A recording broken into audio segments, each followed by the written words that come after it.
The World Health Organization recently announced the official recognition of the condition of gaming addiction, as well as outlining a few symptoms of the case.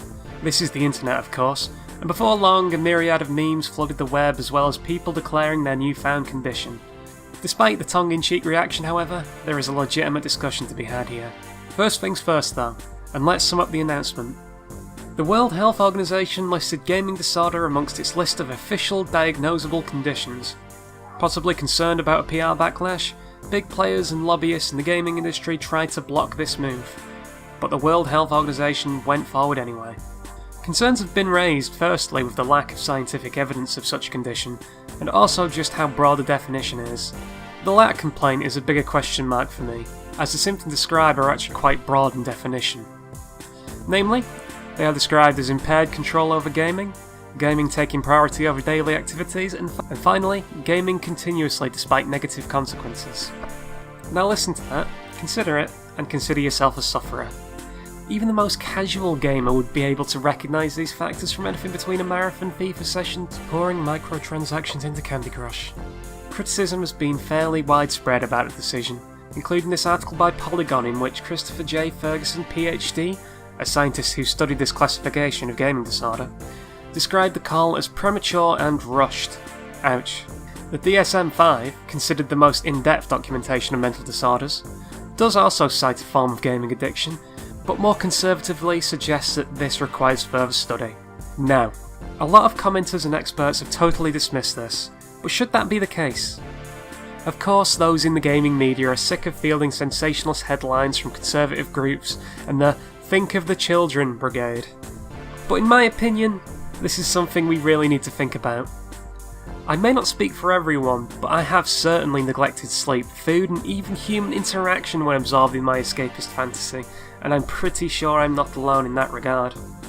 The obvious counterpoint to the concern around gaming addiction would be that it is not a destructive compulsion. Unlike alcohol or drug addiction, you aren't likely to totally destroy your physical and mental health as a direct result of gaming addiction. You can't overdose on Skyrim or suffer from cod poisoning. What's more, gaming is a hobby which builds fine motor skills, pattern recognition, all nicely wrapped in engaging narratives. How is this a bad thing? Well, it is. I mean, it really is.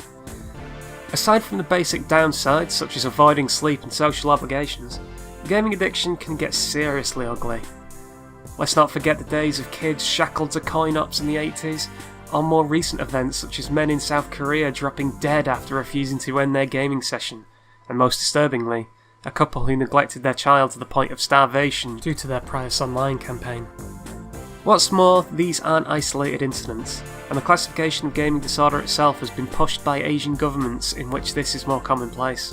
On top of these horror stories, there are more innocuous, if still concerning acts of addiction. There are incredible stories of kids and adults alike spending ludicrous amounts on microtransactions or loot boxes, to the point where particularly insidious publishers, hello King, actively incorporate gambling mechanics to inhibit addiction from the player. So, for those of an addictive disposition, gaming compulsion is far from a laughing matter, but I really doubt the Who's knee-jerk reaction offers much solace. However, this does represent at the very least a positive intent regarding the recognition of gaming addiction, if a somewhat misguided one. Imagine if you were in a situation where you had this addiction, and wanted to talk to a professional about it. The obvious fear you would have is that you wouldn't be taken seriously. You're just overly engaged in the hobby and should go out and get some sun. So to hear that now an official reference point exists must be good news. Back to the diagnosis, however, and with a definition this broad, what can a professional honestly do if not pigeonhole you into a better understood disorder? And if that's the case, then what's the point in codifying gaming disorder in the first place? Recognising this disorder is far from a bad thing, but the execution by the WHO leaves much to be desired. On the plus side, the recognition of this disorder may help combat escalation of other conditions. There are clear and recognised correlations between internet usage and the silent killer depression. That's not to mention the effects of self-inflicted isolation that comes from gaming. Therefore, recognising an unhealthy need to game may curb possible depressive disorders, which in actuality may save lives. But the issue here is again back to definition. What exactly constitutes an unhealthy indulgence into one's hobby?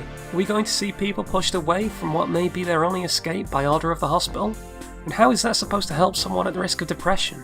It's clear that there are a few question marks surrounding the disorder, but hopefully this is indeed a move to help people at risk of genuine addiction, as opposed to another attempt to demonise our misunderstood medium. So that's my take on the gaming disorder news. I'd be keen to hear what you think about this too. For more of my work, please check out my blog and like and subscribe. You have no idea how much that helps me out. But thanks for watching this. I should have something else for you soon. Bye.